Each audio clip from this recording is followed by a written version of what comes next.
Hey, Kansas City, Ben Fetzer, Advanced Microbial. Hope you're doing well today. What about mold dogs?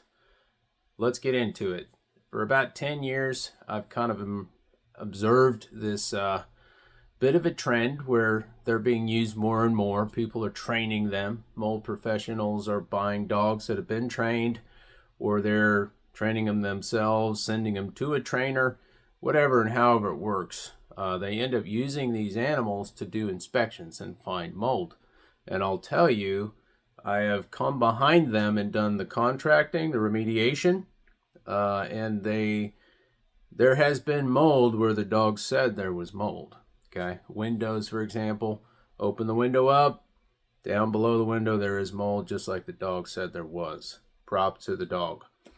There's also been times where the dog didn't see an area or didn't point out an area, but I found it in a visual inspection. So I've observed variations. I've observed a lack of consistency in the dogs finding mold every time bulletproof. Does that make sense? It's just an animal that has moods and has ups and downs and may be tired one day and not the next. And I think there's a useful tool, but it's good to understand what the limitations are. Number one, that's the first one. Number two, it's data. The lack of data that's provided for sure in a remediation project that's already been done and you're wanting to verify that this was done successfully. Data is really the thing that helps you. The dog is not going to be able to go in and not smell the mold now. I don't think that tells you enough to feel like you did a quality job and you're now finished.